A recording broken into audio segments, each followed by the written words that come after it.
She was a woman of power, ambition, and ruthless determination. A queen in all but name, but also the mastermind behind one of the most infamous murders in biblical history. She silenced a prophet, but in doing so, she sealed her own fate. This is the untold story of Herodias, a woman whose hunger for power led to her greatest triumph and her ultimate downfall. But was it worth it? Stay with me as we uncover the dark legacy of Herodias. The sun was setting over Jerusalem, casting golden hues over the towering palace where Herodias had spent her childhood. She stood by the balcony, gazing out at the city, knowing she was destined for something greater than the life she currently lived. Born into the Herodian dynasty, Herodias was no ordinary woman. Her lineage traced back to Herod the Great, a man whose name evoked both fear and admiration. He had built magnificent cities, expanded the glory of Judea, and crushed enemies without hesitation. Power ran in Herodias's blood, and she longed to hold it in her own hands. Her marriage to Herod Philip, her uncle, was one of political convenience rather than love. Philip was a man of wealth but little ambition, content to live a life of leisure in Rome, far from the intrigues of the Judean court. But Herodias wanted more. She desired a throne, a title, and the power to shape history. And Philip, despite his name, was not the man to give it to her.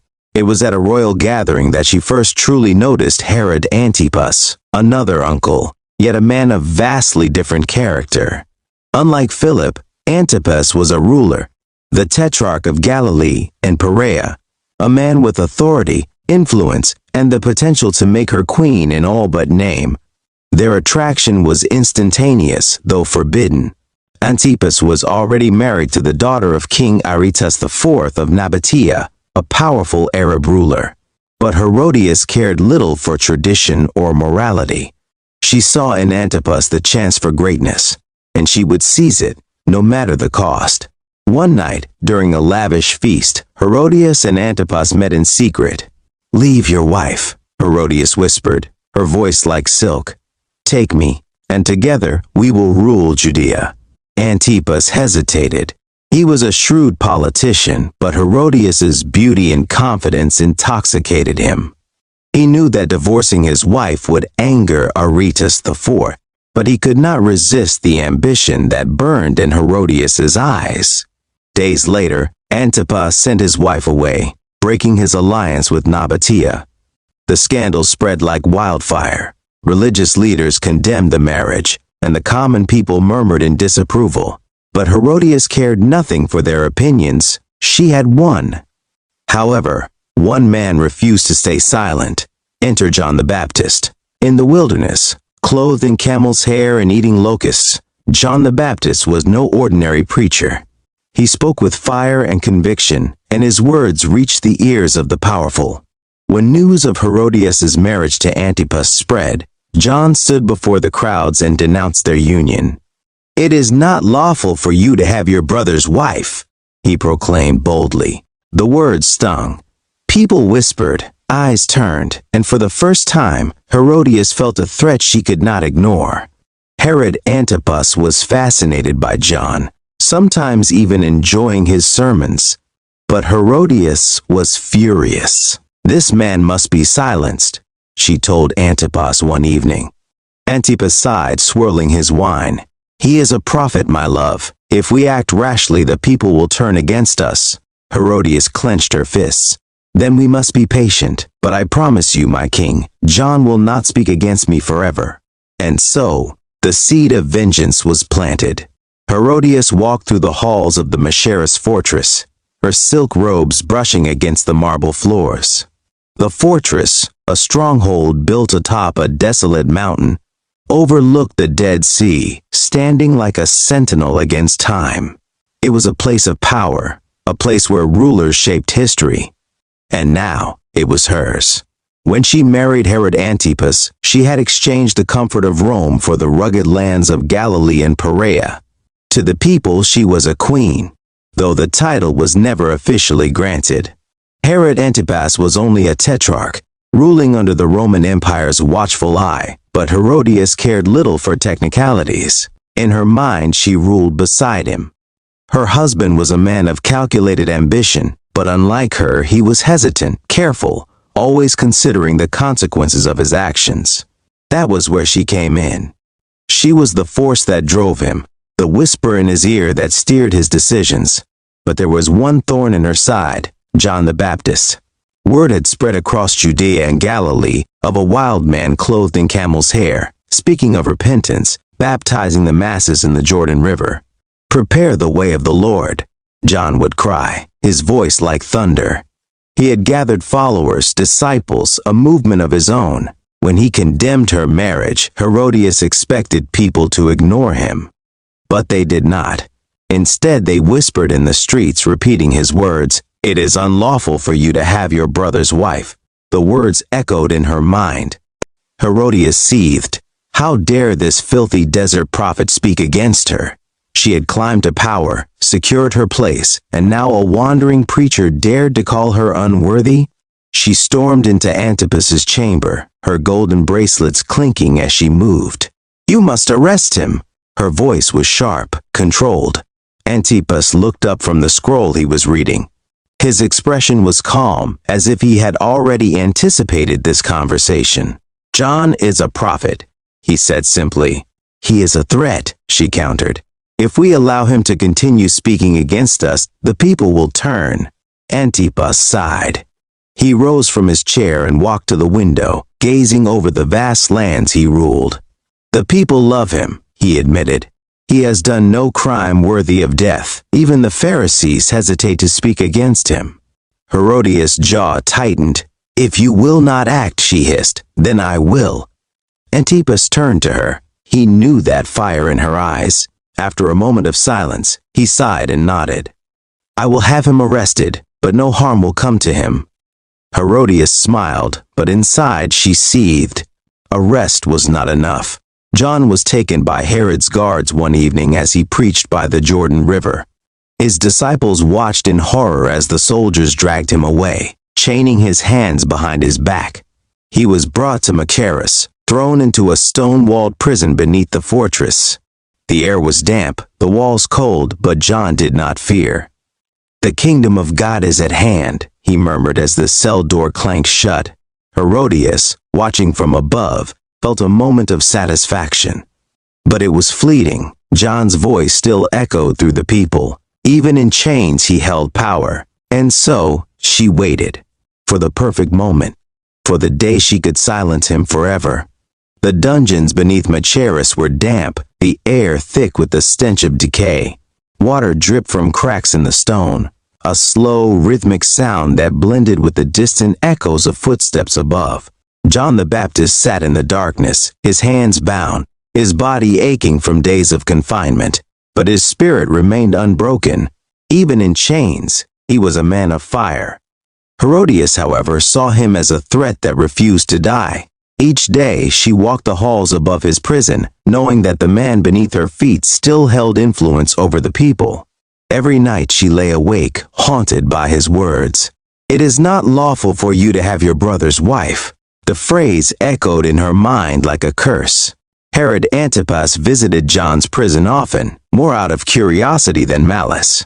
He found himself drawn to the prophet, intrigued by his words. "Tell me, John," Herod said one evening, standing outside the iron bars of the cell, "if I were to let you go, what would you do?" John looked up, his eyes unwavering. "I would continue to speak the truth." Herod sighed, rubbing his temples. "You make things difficult, prophet. Do you not understand that you risk your own life?" John's gaze did not falter. "I do not fear death, but you should fear the wrath of God." The words unsettled Herod, but he dared not show it. Herodias, however, was done with patience. She could see the way Herod hesitated, how he almost admired John. She knew he would never order the prophet's death on his own. So, she decided to force his hand. One evening, as Herodias sat in her chamber, her daughter Salome entered. The girl was young, beautiful, and knew how to captivate a room. Herodias studied her daughter carefully, her mind already shaping a plan. "You are growing into a woman," she said, tracing the golden bracelet on her wrist. "And a woman must learn how to use her beauty wisely. Salome tilted her head. What do you mean, mother? Herodias smiled. A time will come soon when you must perform before the court. When that moment comes, your dance must be so mesmerizing that your stepfather will grant you anything you ask for. Salome's eyes brightened with intrigue. And what should I ask for? Herodias leaned closer, her voice low and filled with venom. The head of John the Baptist. Salome blinked. For a moment she hesitated, then nodded. The plan was set. Herodias would silence the prophet once and for all. The halls of Machaerus were alive with music, the scent of roasted meats and fine wines filling the air. It was Herod's birthday feast, and nobles, officials, and military commanders gathered in celebration. Laughter and drunken cheers echoed through the grand hall as Herod sat at the head of the table, goblet in hand, his mind clouded with wine. And then Salome entered. A hush fell over the room as she stepped onto the floor, draped in flowing silks, her movements graceful yet intoxicating. The music began. Salome danced, her body swaying in perfect rhythm, her arms moving like waves, her eyes casting a spell over the men who watched. Herod was entranced. By the time the dance ended, the room erupted into applause. Herod, still mesmerized, raised his goblet. Ask me for whatever you desire, he declared, his voice thick with wine. Even up to half my kingdom, and it shall be yours. Salome bowed gracefully, then turned and glanced at her mother. Herodias gave her a slight nod. Salome straightened and stepped forward, her voice clear and unwavering. I want the head of John the Baptist on a platter. A hush fell over the hall. Herod's smile faded, his drunken haze disappearing in an instant. He looked at Salome in shock. What did you say? Salome met his gaze without hesitation. Give me the head of John the Baptist here and now. Herod felt the weight of his own foolish promise crash upon him. He did not want to kill John. He had feared this moment. But the room was watching. The nobles, the officials, the powerful men of Galilee. If he refused, he would be seen as weak, a ruler who could not keep his word. He looked at Herodias. She was staring at him, her expression unreadable, but her intent clear. The trap had been set, and he had walked straight into it. With a deep breath, Herod turned to his guards and gave the order he had dreaded for so long. Go, bring me the head of John the Baptist. In the darkness of the prison, John knelt in prayer, his heart steady, his soul at peace. The sound of approaching footsteps did not startle him. He knew what was coming. The cell door swung open, and the executioner stepped inside. It is time, the guard said. John lifted his eyes toward the heavens. Let the will of the Lord be done. A sword flashed in the dim torchlight, and John the Baptist was no more. The feast continued, but the air was tense. The once lively banquet had turned somber as the guests whispered among themselves. Moments later, the executioner returned, carrying a silver platter, and upon it lay the severed head of John the Baptist. The sight was grisly, his eyes half open, his lips parted in silent finality.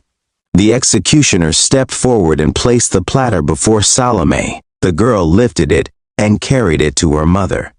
Herodias stared down at her triumph, her lips curling into a satisfied smile. The prophet was silenced. Or so she thought. The head of John the Baptist sat upon the silver platter, his lifeless eyes frozen in time. The laughter that had once filled the banquet hall had faded, replaced by a suffocating silence. Even the most hardened men among Herod's guests found themselves unable to look at the gruesome sight. Herodias, however, did not flinch. She had won. The voice that had tormented her, the man who had dared to challenge her marriage, her power was gone.